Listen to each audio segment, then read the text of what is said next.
Halo, selamat pagi STEM Lovers. Jumpa lagi bersama Pak Guru Hendrik dalam edisi video pembelajaran spesial untuk siswa-siswi kelas 6 SD Katolik Santa Maria. Apa kabar hari ini? Pak Guru Hendrik berharap semuanya masih tetap dalam keadaan sehat ya.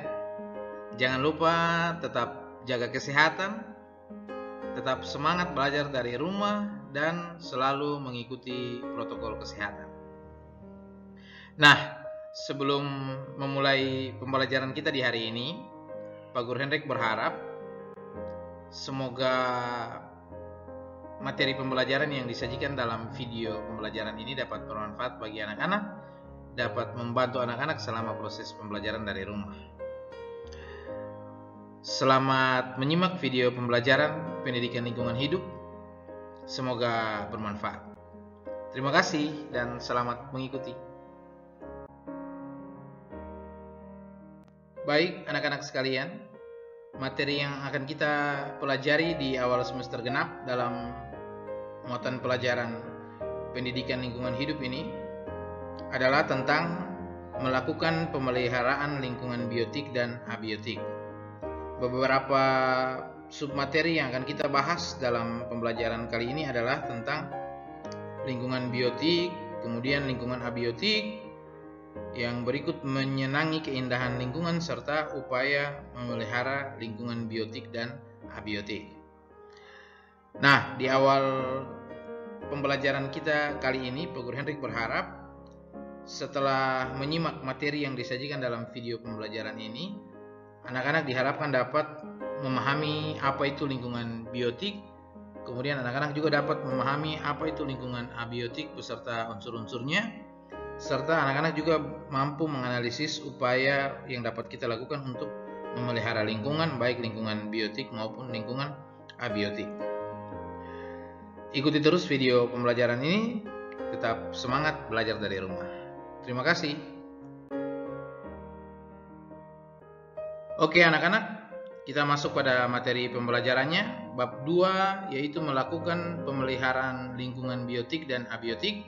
Poin yang pertama atau poin A adalah lingkungan biotik. Nah, sebelum masuk pada apa itu lingkungan biotik, Pak Guru Hendrik mau tanya dulu, anak-anak pernah dengar kata lingkungan? Atau mungkin ada yang belum pernah dengar?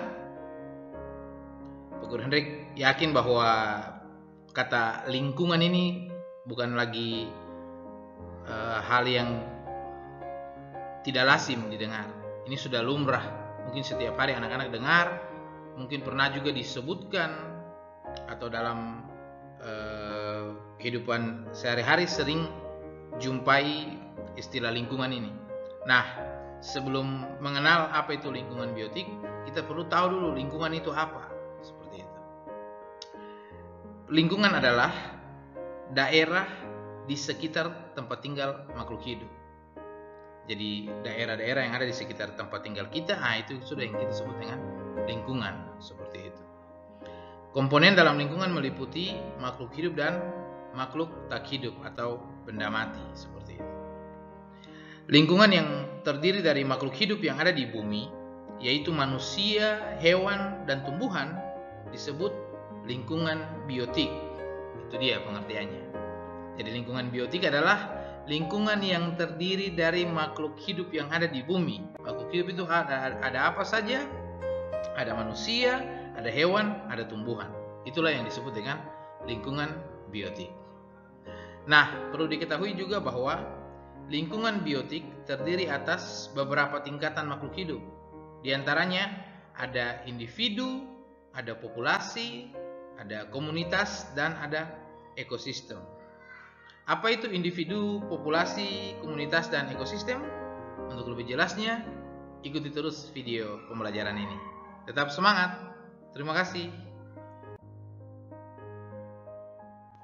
Baik anak-anak, kita masuk pada bagian pertama, tingkatan makhluk hidup dalam lingkungan biotik, yaitu individu. Individu adalah makhluk hidup tunggal atau satu makhluk hidup, seperti itu. Misalnya seorang anak berarti anak satu orang saja, seperti itu. Seekor ikan, berarti ikannya cuma satu ekor saja, itu individu.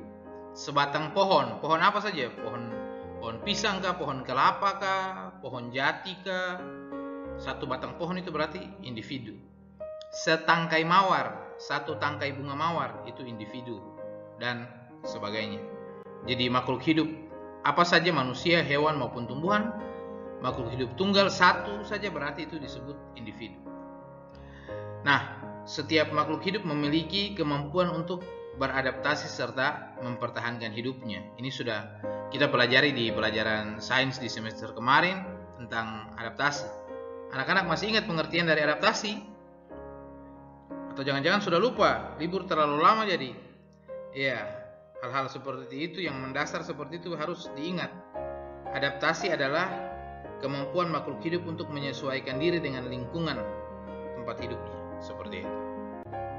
Nah, ada beberapa contoh di sini kemampuan makhluk hidup untuk beradaptasi serta mempertahankan hidupnya, mempertahankan diri dari serangan musuhnya. Di antaranya, kita mulai dengan manusia ya. Manusia cenderung lebih banyak mengeluarkan urin saat udara dingin.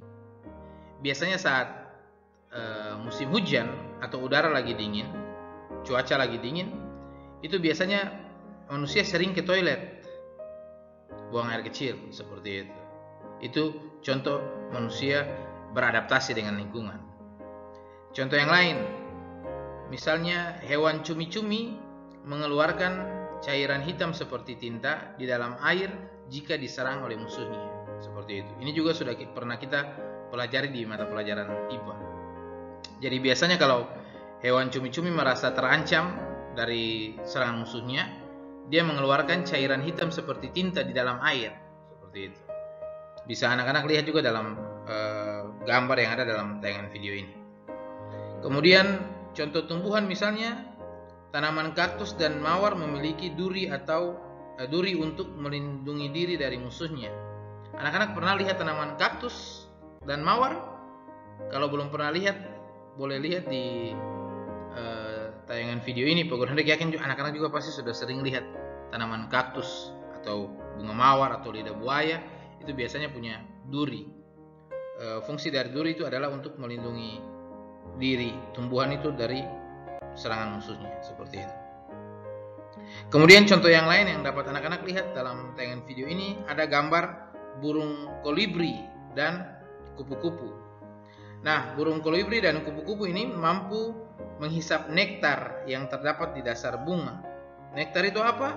Nektar adalah makanan kupu-kupu atau makanan itu burung kolibri itu. Karena burung kolibri memiliki paruh yang panjang. Nah, sekalipun nektar itu dia ada di dasar bunga, namun karena burung kolibri ini beradaptasi dengan lingkungannya dengan cara paruhnya itu bertambah panjang selama proses pertumbuhannya, akhirnya dia dengan mudah menghisap nektar yang terdapat di dasar bunga karena dia punya paruh yang panjang itu. Kemudian kupu-kupu juga memiliki alat untuk menghisap nektar yang disebut proboscis, seperti itu. Jadi Pak Guru Hendrik ingatkan sekali lagi, nektar itu adalah makanan kupu-kupu. Nektar terletak di bagian dasar bunga, dan alat penghisap nektar yang dimiliki oleh kupu-kupu itu disebut proboscis. Kalau burung kolibri dia mau hisap nektar tuh dia punya paruh, seperti itu, karena paruhnya yang kecil dan panjang, seperti itu. Nah, selanjutnya kita akan membahas seputar tingkatan yang kedua, yaitu populasi. Ikuti terus video pembelajaran ini. Semoga penjelasan Pak Guru Hendrik dapat dipahami ya oleh anak-anak. Tetap semangat belajar dari rumah. Terima kasih. Baik anak-anak, kita lanjut pada tingkatan yang kedua makhluk hidup dalam lingkungan biotik, yaitu populasi. Populasi adalah kumpulan individu sejenis pada suatu daerah tertentu dan dalam waktu tertentu, seperti itu. Jadi ada beberapa individu, bukan satu saja. Individu itu ada beberapa, tapi sejenis. Kemudian dia kumpul di suatu daerah tertentu pada waktu tertentu. Nah, itu sudah yang disebut dengan populasi, seperti itu. Contohnya di sini dapat anak-anak lihat dalam tayangan video ini, ada beberapa gambar yang Pak Guru Henrik sajikan, di antaranya sekelompok burung pinguin di sebuah pantai. Jadi bukan satu pinguin saja, banyak pinguin, tapi semuanya satu jenis, yaitu burung pinguin di sebuah pantai. Ini sepertinya di kutub utara atau kutub selatan, makanya banyak esnya seperti itu.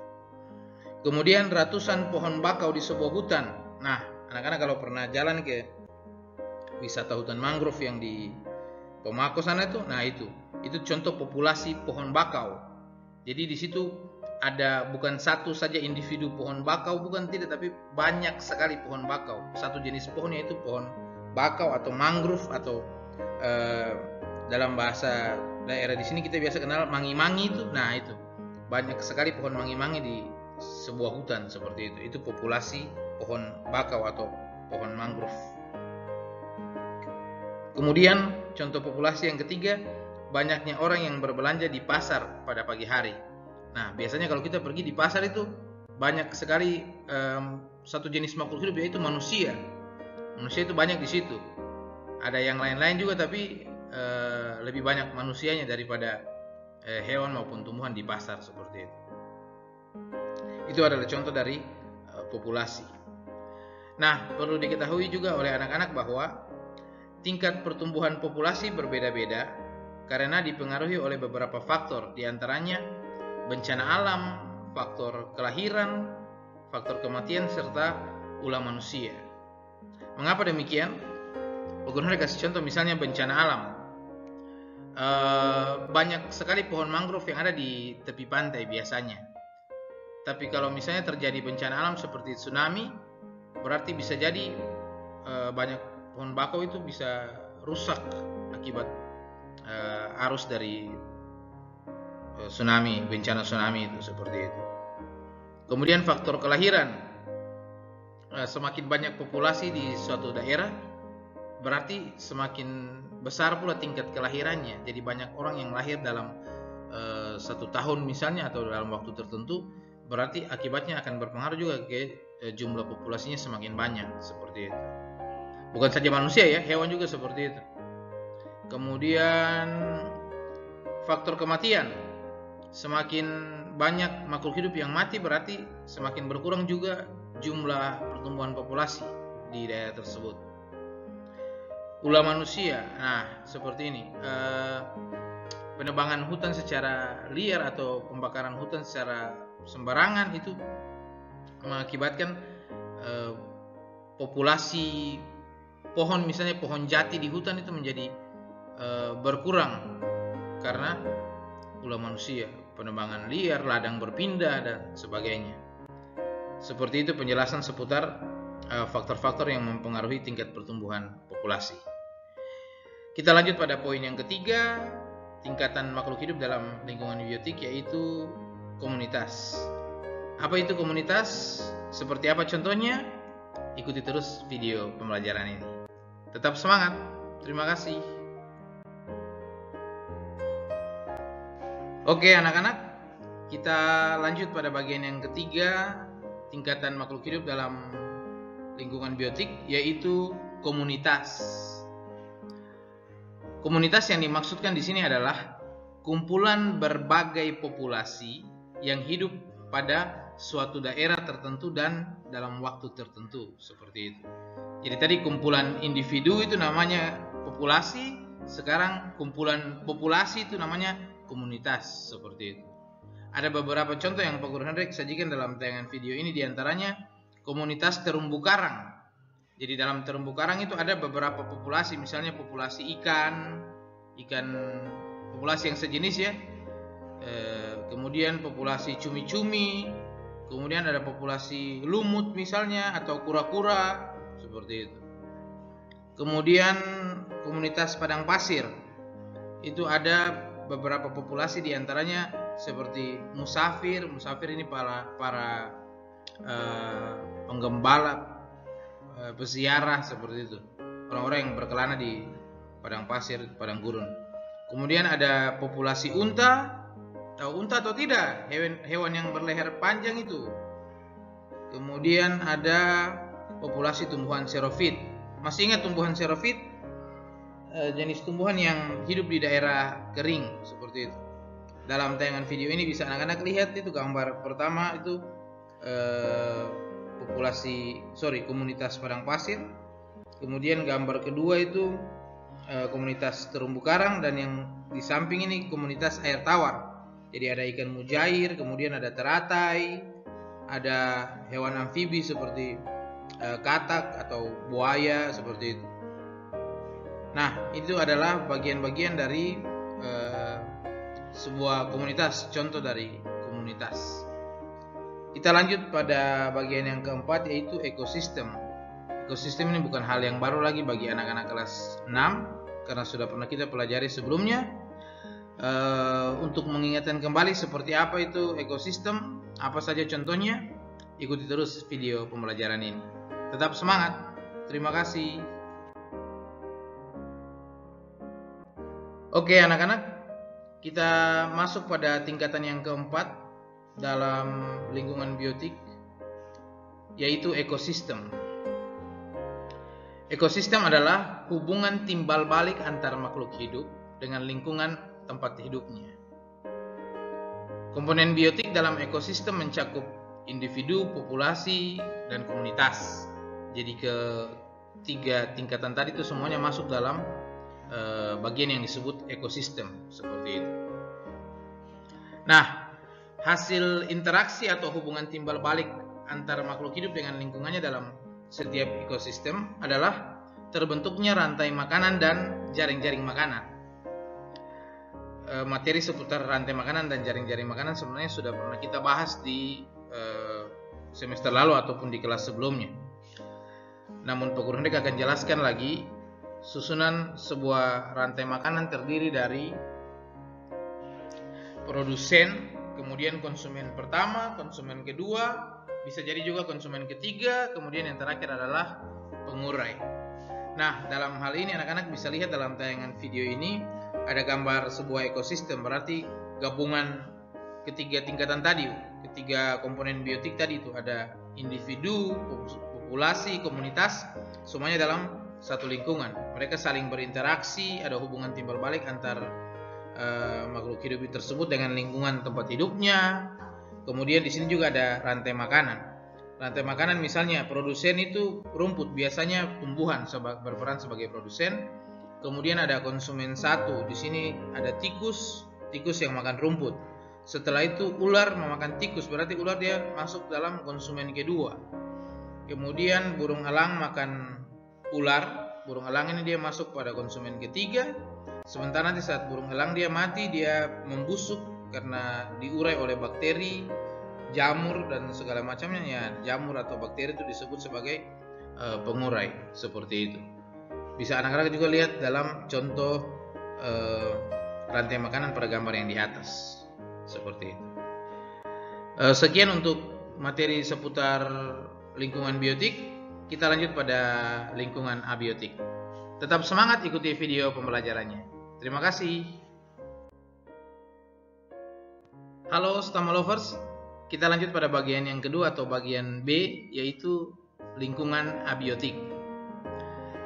Nah, kalau tadi di lingkungan biotik adalah lingkungan yang terdiri dari makhluk hidup, maka lingkungan abiotik adalah kebalikan dari lingkungan biotik. Artinya, lingkungan abiotik adalah lingkungan yang terdiri dari makhluk tak hidup atau benda-benda yang ada di sekitar kita. Seperti itu. Lingkungan abiotik tersusun atas faktor-faktor yang dapat mempengaruhi kehidupan sebuah ekosistem. Di antaranya, yang pertama ada suhu. Suhu sangat mempengaruhi sebuah ekosistem. Makhluk hidup dapat hidup karena suhunya cocok. Jika suhunya tidak cocok atau terlalu ekstrim atau berbahaya, maka makhluk hidup akan mati. Salah satu contoh adalah beruang kutub. Beruang kutub adalah contoh makhluk hidup yang dapat bertahan hidup di daerah yang bersuhu rendah. Jadi misalnya daerah-daerah dingin, bersalju, apalagi es seperti benua Arktik sana, di kutub utara ataupun di kutub selatan, itu tidak semua hewan bisa bertahan hidup di sana. Salah satunya beruang kutub misalnya. Kalau beruang biasa hidup di sana langsung mati, apalagi manusia. Dinginnya itu sudah sangat dingin sekali, suhunya sangat rendah seperti itu. Kita di Timika saja kalau hujan terlalu deras, kedinginan, mungkin ada anak-anak yang mulai sakit flu atau apa seperti itu. Apalagi mau tinggal di daerah yang suhunya jauh lebih rendah lagi, apalagi ada iklim salju misalnya, berarti kita harus bisa menyesuaikan diri. Kalau tidak bisa berarti berbahaya bagi makhluk hidup itu sendiri. Ekosistem juga bisa terancam kalau suhunya berbahaya atau tidak cocok seperti itu. Faktor yang berikut ada sinar matahari. Seperti apa pengaruh sinar matahari bagi ekosistem? Ikuti terus video pembelajaran ini. Terima kasih. Baik anak-anak, kita lanjut pada faktor kedua dalam lingkungan abiotik yang mempengaruhi ekosistem, yaitu sinar matahari. Matahari sebagai sumber energi terbesar di bumi sangat bermanfaat bagi makhluk hidup. Di antaranya juga bagi manusia karena sinarnya yang menerangi bumi, kemudian menghasilkan panas dan cahaya bukan hanya bagi tumbuhan tapi juga bagi manusia dan hewan, serta mengandung vitamin D yang bermanfaat untuk pertumbuhan tulang. Juga membantu tumbuhan dalam proses fotosintesis. Masih ingat pengertian dari fotosintesis? Atau jangan-jangan sudah lupa? Ini menyangkut energi ini juga, energi panas ini kita sudah bahas pada kelas 5 seperti itu. Jadi bukan hal baru lagi sebenarnya untuk di anak-anak. Pak Guru Henrik perlu ingatkan, fotosintesis adalah proses pembuatan makanan pada tumbuhan dengan bantuan sinar matahari seperti itu. Jadi proses tumbuhan membuat makanannya sendiri dibantu oleh sinar matahari, itu sudah yang disebut fotosintesis seperti itu. Bisa anak-anak lihat dia punya proses dalam tayangan video ini. Sinar matahari menyinari tumbuhan, kemudian tumbuhan bisa tumbuh berkembang, membutuhkan karbon dioksida, tumbuhan menghirup karbon dioksida dari manusia dan hewan, kemudian tumbuhan mengeluarkan oksigen. Setelah terjadi proses penyerbukan dan sebagainya, terjadi pula proses fotosintesis. Tumbuhan memasak makanannya itu biasanya terjadi pada stomata atau mulut daun. Nah, dari hasil fotosintesis itulah muncul yang disebut buah seperti itu. Jadi selain sinar matahari yang dibutuhkan, juga dibutuhkan air serta zat mineral atau unsur hara yang ada di dalam tanah seperti itu. Kita lanjut pada faktor yang berikut, yaitu air. Seperti apa pengaruh air terhadap ekosistem di bumi? Ikuti terus video pembelajaran ini. Tetap semangat. Terima kasih. Baik anak-anak, faktor yang ketiga yang mempengaruhi ekosistem dalam lingkungan abiotik yaitu air. Air ini merupakan salah satu unsur yang paling banyak di muka bumi. Hampir 71% permukaan bumi terisi dengan air. Nah, air juga sangat penting bagi kehidupan. Ada yang tidak butuh air kan dalam dia punya hidup selama ini? Kalau dia tidak butuh air berarti dia sudah mati itu. Nah, ketersediaan air dikhawatirkan tidak sebanding dengan meningkatnya jumlah penduduk setiap tahun yang pastinya membutuhkan air sebagai sumber kehidupan. Artinya begini, ketersediaan air di bumi memang lumayan banyak, sangat banyak. Tapi jangan salah, pertumbuhan manusia atau jumlah penduduk setiap tahun juga meningkat. Semakin banyak orang di muka bumi berarti semakin banyak pula penggunaan air atau pemakaian air, pemanfaatan air. Nah, untuk mencegah hal-hal yang tidak diinginkan, misalnya keterbatasan air atau tercemarnya air, maka oleh karena itu kita sebagai manusia harus menjaga kelestarian dan ketersediaan sumber air sehingga jangan sampai tercemar atau bahkan sampai mengering sumber airnya. Manusia sangat membutuhkan air untuk minum dan berbagai kebutuhan lainnya. Seperti apa? Bisa disebutkan anak-anak dari rumah? Kira-kira air manfaatnya selain untuk minum untuk apa ya? Iya, dalam tayangan video ini bisa anak-anak lihat manfaat air atau kegunaan air yang lain, mencuci misalnya, atau mandi, kemudian memasak, bisa dimanfaatkan juga untuk irigasi atau pengairan di sawah, dan lain-lain. Tumbuhan membutuhkan air untuk pertumbuhannya. Bahkan benda mati saja seperti batu dan tanah juga memerlukan air untuk proses pelapukan dan pelarutan, seperti itu. Bagaimana air itu bisa terbentuk atau terjadi? Dalam tayangan video ini bisa anak-anak lihat siklus atau proses perputaran air, terjadinya air di bumi. Dimulai dari penguapan air yang ada di tanah seperti air laut, kemudian penguapan air sungai, membentuk pengembunan atau awan. Dari situ dia berpindah proses lagi jadi pengendapan, mulai jadi mendung, hingga terjadinya hujan. Itu bagian dari siklus air serta proses terjadinya hujan. Masih ada faktor apa lagi yang mempengaruhi ekosistem? Ikuti terus video pembelajarannya. Tetap semangat. Terima kasih. Oke, Stammer Lovers, masih semangat kan ikuti video pembelajarannya? Nah, sekarang kita masuk pada faktor yang keempat serta yang kelima, yaitu tanah dan angin. Tanah merupakan tempat berbagai jenis kehidupan berada. Sebagian besar makhluk hidup menjadikan tanah sebagai habitat atau tempat hidupnya. Tanah tersusun dari berbagai zat, diantaranya ada udara, mineral, air, dan sisa-sisa hewan dan tumbuhan, atau yang kita biasa sebut bahan organik atau unsur hara, yang menjadikan tanah menjadi subur dan dapat menyerap air. Kemudian ada faktor angin. Angin sangat penting pengaruhnya bagi makhluk hidup. Selain sebagai sumber energi, angin juga berperan dalam membantu proses penyerbukan pada tumbuhan. Kelembaban suatu daerah juga bergantung pada kondisi angin. Manusia memerlukan dan memanfaatkan angin untuk keperluan hidup. Jadi bisa anak-anak lihat manfaat tanah, ekosistem, sebuah ekosistem misalnya, ekosistem padang pasir, ya jelas pasti ada tanah di sana. Atau populasi manusia tempat tinggal, ya harus ada tanah. Tidak mungkin manusia mau tinggal di atas udara terbang saja seperti itu. Apalagi tumbuhan memerlukan tanah untuk tumbuh dan berkembang, seperti itu. Kemudian kincir angin misalnya, pada gambar yang ada dalam tayangan video ini, kincir angin juga dapat bermanfaat untuk menghasilkan energi seperti energi listrik atau energi gerak, seperti itu.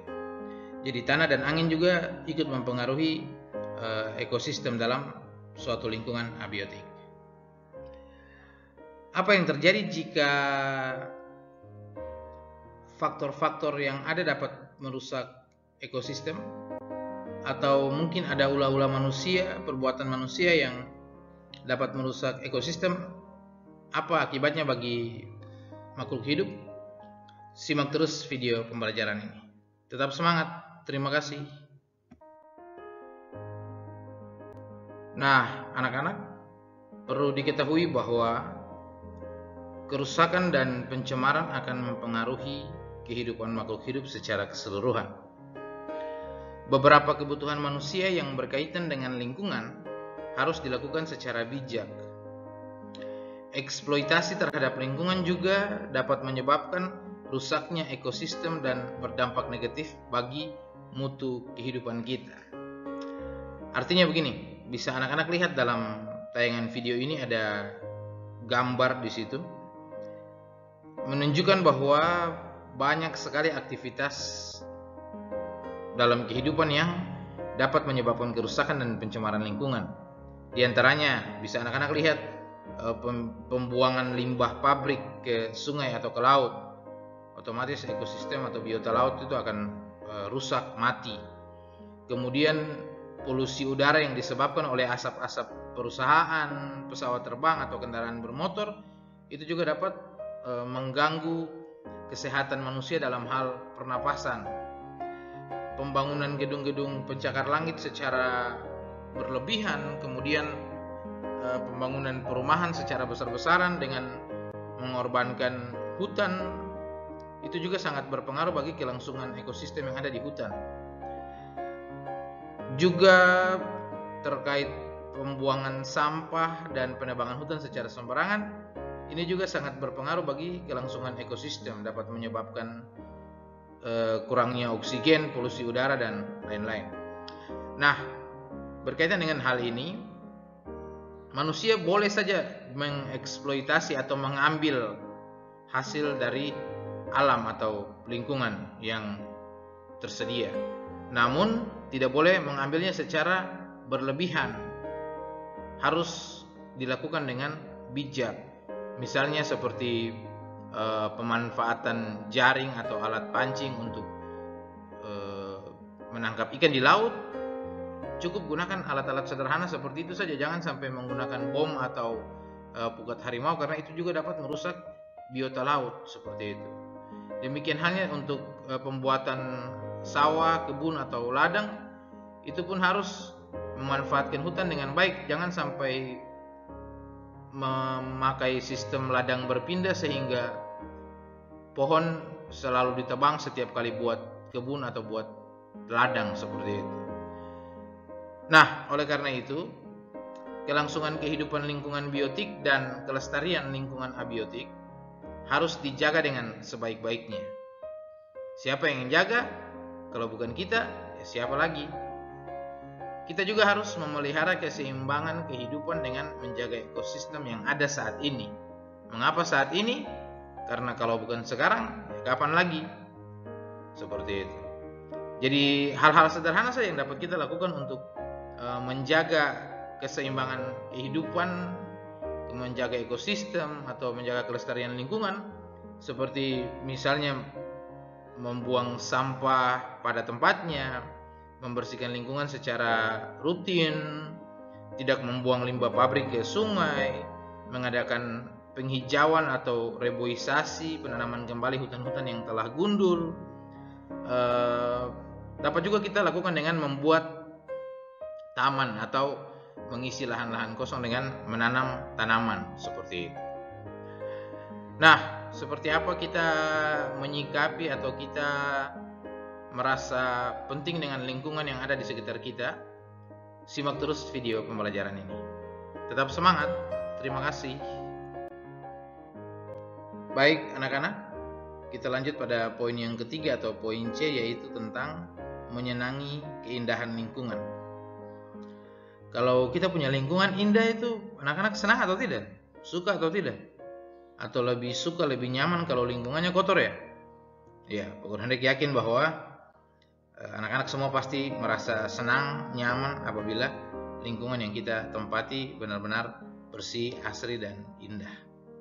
Nah, salah satu upaya yang bisa kita lakukan untuk menjaga dan melestarikan lingkungan adalah dengan menyenangi atau menyukai lingkungan itu sendiri. Sebagai seorang siswa, anak-anak dapat melakukan berbagai hal untuk mewujudkan keindahan lingkungan itu. Salah satunya adalah membuat dan memelihara taman kelas. Seperti yang anak-anak ketahui bahwa di sekolah kita, di depan setiap kelas itu ada taman di situ. Namun berhubung karena kita lagi dalam masa pandemi, jadi belum bisa kita buat apa-apa dengan taman ini selain tanaman yang memang sudah ditanam sebelumnya. Mungkin nanti kalau pandemi selesai baru kita bisa mengeksplorasi taman ini untuk menanam berbagai jenis tanaman di situ. Nah, selain itu di kebun sekolah atau taman sekolah bisa dibuat lahan-lahan tanaman berdasarkan fungsinya disertai nama tanamannya agar dapat diperkenalkan kepada warga sekolah. Akan lebih baik lagi jika di sekolah terdapat tempat khusus untuk menanam tanaman seperti greenhouse atau rumah hijau. Bisa anak-anak perhatikan di sebelah barat sekolah, lebih tepatnya lagi di samping kantor ruang guru itu ada satu bangunan bekas yang dimanfaatkan oleh kakak-kakak di SMP dan SMA untuk menanam tanaman seperti itu. Itu bisa kita kategorikan sebagai greenhouse. Kemudian ada beberapa tanaman yang diletakkan di bawah pohon gersen di depan kamar mandi atau toilet siswa. Nah, di situ juga ada bisa dimanfaatkan untuk menanam berbagai macam tanaman seperti itu. Hal serupa juga dapat anak-anak lakukan di lingkungan rumah seperti misalnya di halaman rumah dan lahan kosong yang ada di sekitar rumah, dapat dimanfaatkan untuk menanam tanaman, baik yang ada di dalam pot, di polybag, ataupun langsung ditanam di taman atau di tanah, seperti itu. Dalam tayangan video ini bisa anak-anak lihat contoh atau ilustrasi saja taman di halaman rumah itu seperti apa, kemudian greenhouse yang kira-kira bisa kita buat secara sederhana di sekolah itu seperti apa. Nah, setelah mempelajari materi ini, kira-kira upaya apa saja yang dapat kita lakukan untuk menjaga kelestarian lingkungan biotik dan abiotik? Ikuti terus video pembelajaran ini. Terima kasih.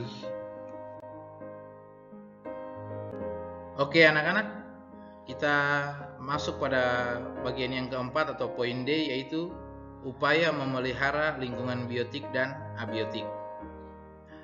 Seperti yang sudah kita ketahui bahwa lingkungan harus tetap dijaga kelestariannya. Kelestarian lingkungan biotik dan abiotik menjadi penentu kehidupan manusia di masa mendatang. Hal ini menjadi tugas dan tanggung jawab kita semua, lebih tepatnya lagi pemerintah bersama seluruh warga masyarakat untuk memelihara kelestarian lingkungan. Pemerintah harus membangun kesadaran, semangat, dan partisipasi masyarakat melalui program bersama yang dilakukan untuk menyelamatkan lingkungan, seperti misalnya program Sejuta Pohon. Nah, bisa anak-anak lihat dalam tayangan video ini, ada beberapa hal sederhana yang bisa kita lakukan untuk tetap menjaga kelestarian lingkungan biotik dan abiotik, seperti misalnya menanam pohon, melakukan penghijauan atau penanaman kembali atau reboisasi, membuang sampah pada tempatnya, dan masih banyak lagi hal lain yang dapat kita lakukan. Kemarin misalnya anak-anak sempat membuat poster tentang menjaga kelestarian tanaman. Nah, seperti itu. Menjaga kelestarian lingkungan juga bisa kita suarakan lewat poster untuk membangun kesadaran, semangat, dan partisipasi masyarakat yang membaca poster tersebut. Nah, seperti itu. Pemerintah juga perlu memberikan penghargaan kepada warga masyarakat yang berjasa menciptakan lingkungan yang bersih dan melestarikan lingkungan alam. Orang-orang yang berjasa dalam hal menciptakan lingkungan ini biasanya disebut pahlawan lingkungan, seperti itu. Penghargaan apa saja yang bisa diberikan oleh pemerintah kepada warga masyarakat pahlawan lingkungan? Simak terus video pembelajaran ini. Tetap semangat. Terima kasih. Hai STEM lovers, masih semangat kan ikuti video pembelajarannya? Nah, sekarang kita akan membahas tentang pemberian penghargaan dari pemerintah kepada pihak masyarakat yang berjasa dalam upaya melestarikan lingkungan. Poin yang pertama yaitu pemberian penghargaan. Pemerintah Indonesia menetapkan tanggal 5 Juni sebagai Hari Lingkungan Hidup. Pemerintah juga memberikan penghargaan kepada orang-orang yang berjasa dan memberikan andil dalam masalah lingkungan yang disebut Adipura dan Kalpataru. Itu nama penghargaannya. Penghargaan Adipura adalah penghargaan yang diberikan oleh pemerintah kepada kota atau daerah yang berhasil dalam kebersihan serta pengelolaan lingkungan perkotaan. Adipura diselenggarakan oleh Kementerian Lingkungan Hidup. Kira-kira kota atau daerah mana saja yang sudah pernah mendapatkan penghargaan Adipura? Anak-anak bisa cari tahu dari berbagai referensi. Lebih khususnya lagi, kira-kira kota-kota di Papua tuh kota apa saja yang pernah mendapatkan penghargaan Adipura? Banyak referensi yang bisa anak-anak manfaatkan untuk mencari informasi tersebut. Guru Henek harap anak-anak bisa mencari ya di rumah. Kemudian penghargaan Kalpataru adalah penghargaan yang diberikan oleh pemerintah kepada mereka yang berjasa melestarikan lingkungan hidup di Indonesia. Istilah Kalpataru sendiri berasal dari bahasa Sanskerta, yaitu artinya pohon kehidupan, seperti itu. Nah, bisa anak-anak lihat dalam tayangan video ini ada gambar trofi atau piala Adipura dan Kalpataru. Kira-kira bentuknya seperti itu, biasanya diberikan kepada orang ataupun kota atau daerah yang berhasil dalam kebersihan lingkungan, menjaga kelestarian lingkungan. Apa saja beragam penghargaan Kalpataru yang diberikan oleh pemerintah kepada masyarakat yang peduli terhadap kelestarian lingkungan? Simak terus video pembelajaran ini. Tetap semangat. Terima kasih. Baik anak-anak sekalian, perlu kita ketahui bahwa ada 3 jenis penghargaan untuk Kalpataru. Jadi penghargaan Kalpataru itu terbagi atas 3 bentuk penghargaan, yaitu penghargaan perintis lingkungan, penghargaan penyelamat lingkungan, dan penghargaan pengabdi lingkungan. Perintis lingkungan berarti mereka yang mempelopori untuk mengubah lingkungan yang kritis menjadi kembali subur. Penyelamat lingkungan adalah mereka atau orang-orang yang berhasil menyelamatkan lingkungan hidup yang rusak atau tercemar. Sedangkan pengabdi lingkungan adalah mereka atau orang-orang yang mengabdikan hidupnya untuk menjaga dan memelihara kelestarian lingkungan. Nah, dalam tayangan video ini bisa anak-anak lihat salah satu contoh pemberian penghargaan Kalpataru dari pemerintah Indonesia, dalam hal ini Presiden Republik Indonesia Insinyur Haji Joko Widodo, kepada salah satu warga masyarakat yang berjasa dalam menjaga dan memelihara kelestarian lingkungan. Nah, poin yang kedua tentang pemeliharaan lingkungan biotik dan abiotik terbagi atas 2 bentuk perlindungan, yaitu yang pertama perlindungan alam umum dan yang kedua perlindungan alam dengan tujuan tertentu. Untuk perlindungan alam umum sendiri terbagi atas 3 bentuk, yaitu perlindungan alam ketat, perlindungan alam terbimbing, dan taman nasional. Penjelasannya dapat anak-anak baca dengan seksama dalam buku PLH dari rumah. Terlihat dalam gambar di tayangan video ini salah satu taman nasional yang ada di Indonesia, yaitu Ujung Kulon. Kalau anak-anak sudah pernah sampai ke sana di Provinsi Jawa Barat sana, itu pasti ada yang mungkin sudah pernah berkunjung ke Taman Nasional Ujung Kulon. Kalau belum, bisa anak-anak searching saja di YouTube, bisa lihat kondisi Taman Nasional Ujung Kulon itu seperti apa. Selanjutnya kita akan membahas tentang perlindungan alam dengan tujuan tertentu. Simak terus video pembelajaran ini. Tetap semangat. Terima kasih. Oke anak-anak, kita lanjut pada poin yang kedua atau poin B, perlindungan alam dengan tujuan tertentu. Ini terbagi atas beberapa bentuk perlindungan, yaitu diantaranya perlindungan alam botani, hal-hal menyangkut pertanian, kemudian perlindungan alam zoologi menyangkut hewan, kemudian perlindungan alam antropologi terkait manusia, kemudian perlindungan suaka marga satwa, hewan langka yang dilindungi, kemudian perlindungan biota laut, perlindungan geologi dan pemandangan alam, serta perlindungan hutan dan monumen alam.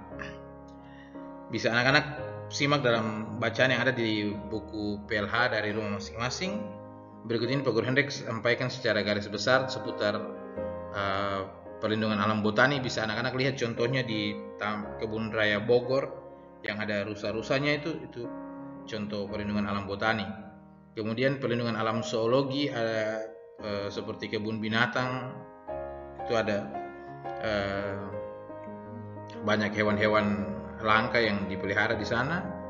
Kemudian perlindungan alam antropologi dari segi kemanusiaan, beberapa suku bangsa di Indonesia yang harus dilestarikan adat dan budayanya. Di Papua seperti misalnya suku Asmat, bisa anak-anak lihat dalam tayangan video ini. Suku Asmat terkenal dengan ukiran-ukirannya yang sampai ke mancanegara.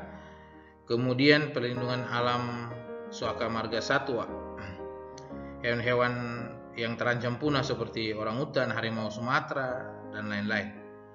Kemudian perlindungan biota laut, terumbu karang, ikan, dan segala macam. Perlindungan geologi, hasil-hasil bumi, batu-batuan seperti yang terlihat dalam gambar, pemandangan alam, kemudian perlindungan hutan pastinya, serta monumen alam seperti air terjun yang terlihat dalam gambar ini. Nah, dengan demikian materi PLH untuk pembelajaran yang pertama di bab 2 ini sampai di sini. Kita akan lanjutkan pada video pembelajaran selanjutnya.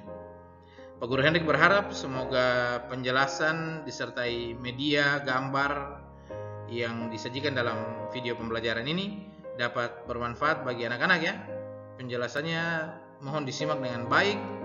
Apabila ada hal-hal yang kurang dipahami, boleh bertanya ke Pak Guru Hendrik lewat SMS, telepon, atau WhatsApp seperti itu. Semoga tayangan video pembelajaran ini dapat membantu anak-anak selama proses pembelajaran pendidikan lingkungan hidup dari rumah. Tetap semangat, sampai ketemu di edisi video pembelajaran selanjutnya. Terima kasih.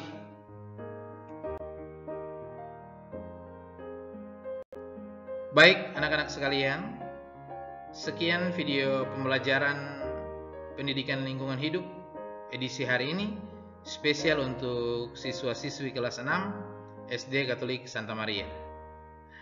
Nah, di akhir pembelajaran kita, Pak Guru Hendrik berharap semoga materi pembelajaran yang disajikan dalam video ini dapat bermanfaat bagi anak-anak, dapat membantu anak-anak selama proses pembelajaran dari rumah.